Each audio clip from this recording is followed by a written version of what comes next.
साथियों, लंबे अरसे से सविता सिंह जी की कुछ कविताएं पढ़ने का मन हो रहा है। उनके कुछ संकलन मैंने पढ़े हैं। भारतीय स्त्रियों की ऐसी सशक्त छवि जहाँ केवल वैचारिकी नहीं है, मैं तो उसे मानूंगी कि वो स्त्रियां उभर रही हैं और कविता में ही केवल नहीं बसती, बल्कि कविता के बाहर भी वो जैसे लगता है कविता से निकलकर अपनी जवाबदेही, अपनी उपस्थिति दर्ज करा रही हैं। सविता सिंह जी का खुद मानना था कि स्त्री में अगर स्त्री की ही केवल चेतना है और पुरुष की चेतना नहीं है तो वो अधूरी है। उसके अंदर दोनों तरह की चेतनाएं होनी चाहिए, क्योंकि स्त्री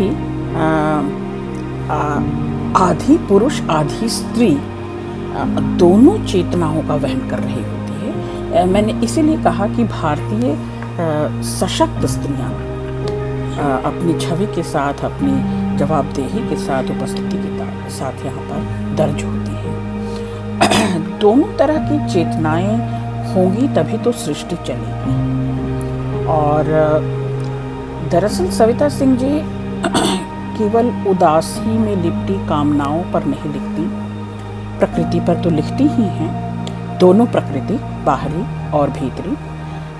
सविता सिंह जी को तितली पसंद है, चटक खिले पीले फूल पसंद हैं, लाल रंग पसंद है, सूर्य पसंद है और स्त्री के कई रूप उनकी कविताओं में विद्यमान रहते हैं। आइए आज इन 4-5 कविताओं के ज़रिए हम उनकी काव्य यात्रा करते हैं और उनके विचारों से, उनके अनुभवों से और उनकी कला में जो मुझे संतुलन, बैलेंस्ड जिसको कहते हैं, वो नज़र आता है, वो अन्यत्र अभी नज़र नहीं आता। यानी कि प्रकृति भी है, बाह्य और भीतरी दोनों, सृष्टि के विविध रूप हैं और फूल, तितलियाँ, तरह तरह के रंग, नदी, पहाड़, स्वप्न और कल्पना की कूची से रंगे हुए तमाम तरह के शेड्स, भाव जिसको हम कहते हैं, वो इनर सेल्फ के रूप में कविता में मौजूद है।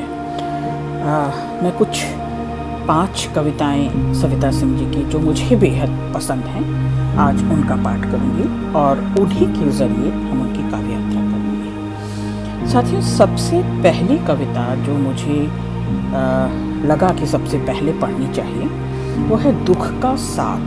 ये कविता उन्हें भी बहुत प्रिय है। कविता में उन्होंने लिखा है, मैंने मान लिया है हमारे आस पास हमेशा दुख रहा करेंगे और कहते रहेंगे खुशियां भी आने वाली हैं। मैंने मान लिया है वे सहेलियां हैं, रास्ते में कहीं रुक गई होंगी, गपशप में मशगूल हो गई होंगी। वैसे मैंने कब असंख्य खुशियां चाही थी। मेरे लिए तो यही एक खुशी थी कि हम शाम ठंडी हवा के मध्य उन फूलों को देखते जो इस बात से प्रसन्न होते कि उन्हें देखने के लिए उत्सुक आंखें बची हुई थीं इस पृथ्वी पर। कितनी आशा, उम्मीद की कविता है। फिर से मेरे लिए तो यही एक खुशी थी कि हम शाम ठंडी हवा के मध्य उन फूलों को देखते जो इस बात से प्रसन्न होते कि उन्हें देखने के लिए उत्सुक आंखें बची हुई हैं इस पृथ्वी पर।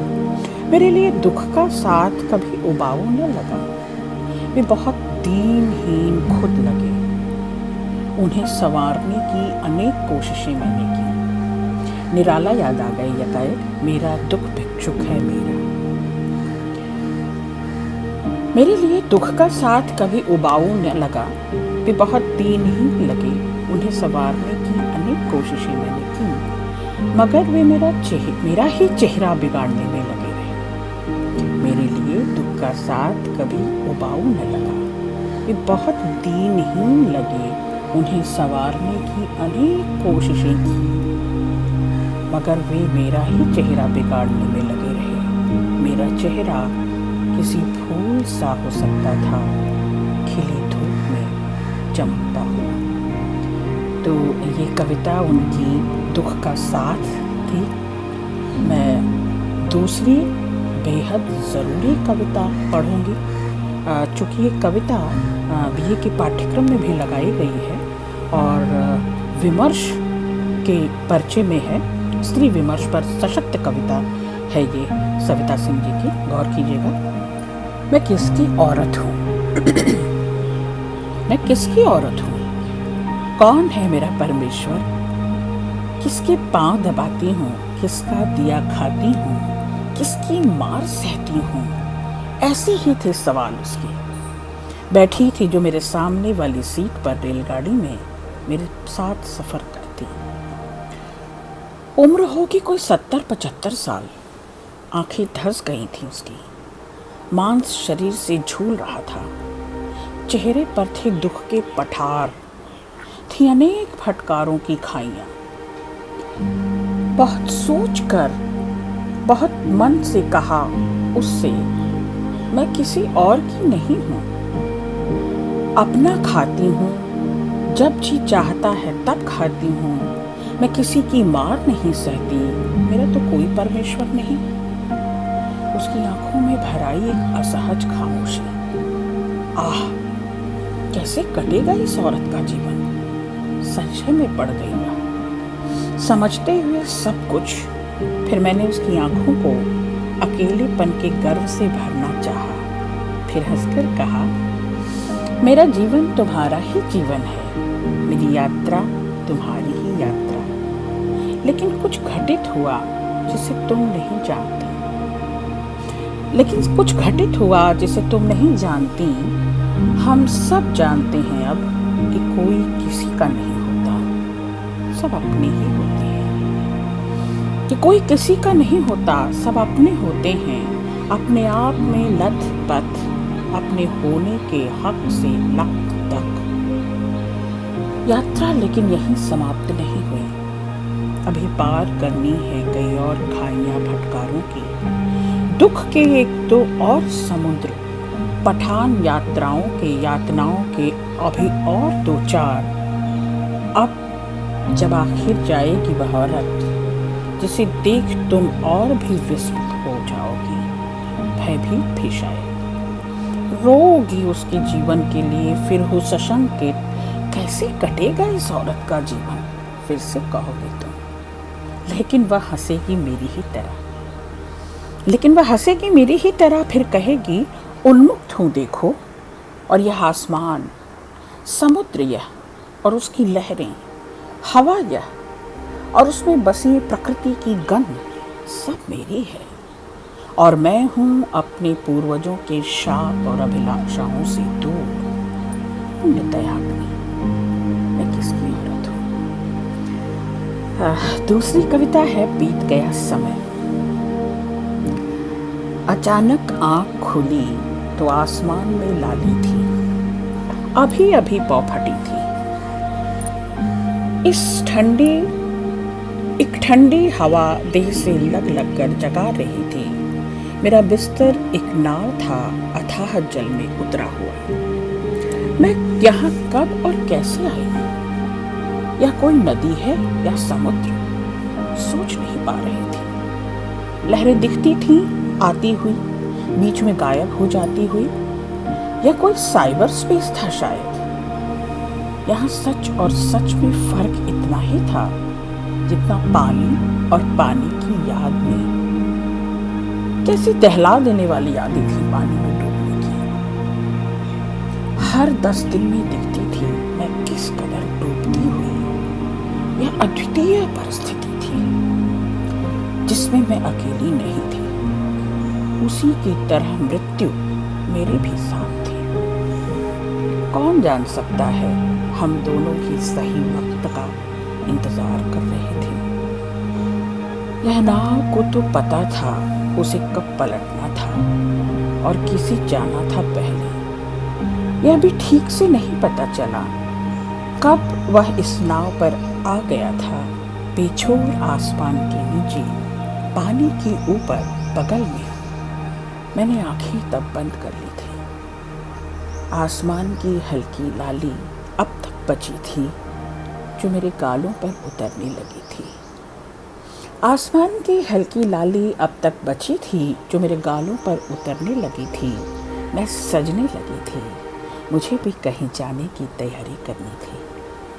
वह जान गया था और अफसोस में जम सा गया था। हमारे पास कहने को कुछ नहीं था। कभी कभी कहने को कुछ नहीं होता। कभी कभी कहने को कुछ नहीं होता। वह समय बीत चुका था।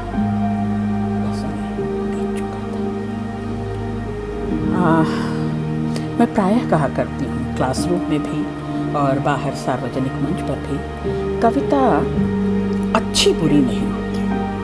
कविता को सच्ची होना जरूरी है। तो कितनी सच्ची है ये कविता, आप भी सुने।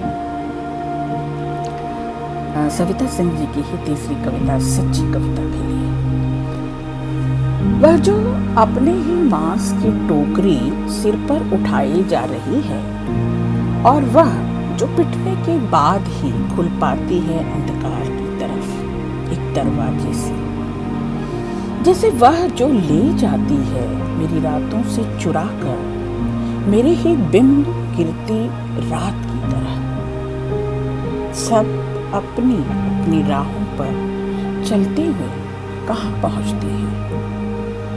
सब अपनी अपनी राहों पर चलती हुई कहाँ पहुँचती हैं, किन हदों तक, कविता की किन गलियों में गुम होने या निकलने वैसे मैदानों की तरफ जिधर हवा बहती है जैसी और कहीं नहीं। देखना है आज की बात खुद मैं कहाँ ठहरती हूँ। देखना है आज के बाद खुद मैं कहाँ ठहरती हूँ। एक वेग सी छोड़ती हुई सारे पड़ाव, यातना और प्रेम के किस जगह टिकती हूँ, एक पताका सी। इतिहास कहता है स्त्री ने नहीं लिखे। इतिहास कहता है स्त्री ने नहीं लिखे अपनी आत्मा की यात्रा के वृतांत। उन्हें सिर्फ जिया महादुख की तरह, जीकर ही अब तक घटित किया दिन और रात का होना, तारों का सपनों में बदलना, सभ्यताओं का टिके रहना। इतिहास कहता है स्त्री ने नहीं लिखे। उत्सर्ग की चट्टानें बनकर देखूंगी उन्हें जिन्होंने उठाए अपने दुख जैसे हो वे दूसरों के। उत्सर्ग की चट्टानें बनकर देखूंगी उन्हें जिन्होंने उठाए अपने दुख जैसे हो वो दूसरे के, जो पिटी ताकि खुल सके अंधकार का रहस्य, और वे जो ले गई मेरी रातों से उठाकर थोड़ी सी रात ताकि कविता संभव कर सके। जो पिटी ताकि खुल सके अंधकार का रहस्य, और वे जो ले गई मेरी रातों से उठाकर थोड़ी रात ताकि कविता संभव कर सके। कब और कैसे लौटती हैं अपनी देहों में एक ईमानदार सामना के लिए। अपनी आत्मा को कैसे शांत करती हैं वे, तड़पती रही हैं जो पवित्र स्वीकार के लिए अब तक, कि सच्ची कविता के सिवा दूसरी लिप्सा विचलित न कर सके उन्हें, कि सच्ची कविता के सिवा दूसरी लिप्सा विचलित न कर सके। एक आखिरी कविता सविता सिंह जी की ही, संसारिक इच्छा है। चौथी कविता है ये, मैं एक कविता और पढ़ूंगी। संसारिक इच्छा है, अभी जिस हाल में हूँ उसमें बची रह गई तो भी बच जाऊंगी। अभी जिस हाल में हूँ उसमें बची रह गई तो भी बच जाऊंगी, मगर बच्चों की आवाजें कानों में पड़ रही हैं। अभी उनकी इच्छाएं मुझसे बात कर रही हैं, उनकी जिद मुझ में प्राण भर रही हैं। वे जो चाहते हैं उन्हें ले देने को वचनबद्ध हूँ। इसी हालत में ही तो यह संसार भी है, इसी हाल में ही तो यह संसार भी है। कामनाओं से उपजा उसी में लिथड़ी एक इच्छा।